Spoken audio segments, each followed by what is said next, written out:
El objetivo de Eraldatuz es trabajar la investigación pedagógica desde diferentes perspectivas. Para eso, hemos desarrollado como eje vertebrador una planificación docente que unifique diferentes perspectivas, como son enseñanza para la comprensión, pensamiento visible y otras líneas de investigación de Proyecto Cero. Todo ello contextualizado en nuestro marco legal, que es Heziberri. Nuestro objetivo último es desarrollar un nivel óptimo de desempeño para posibilitar que tanto docentes como estudiantes en un futuro se desenvuelvan en un contexto que aún está por definir.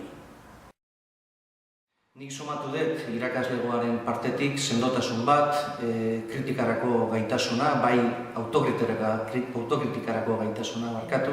eta hori funtsezkoa iruditzen zait gaur egun ditugun erronkei aurre egin ahal izateko. Niretzat azken finean suposatzen ari da esperientzia eder bat,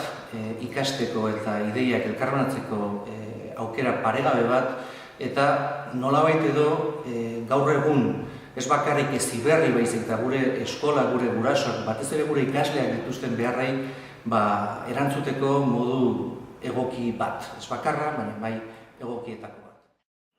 Vimos que podría ser interesante el poder enfocar estos cambios metodológicos en los que ahora nos estamos moviendo, la innovación metodológica, desde el punto de vista de Heziberri, desde el punto de vista de cómo programar el día a día de un aula o el día a día de una tarea, de una asignatura, desde el prisma de Heziberri, desde el prisma de las nuevas metodologías, desde el prisma un poco más abarcador, más amplio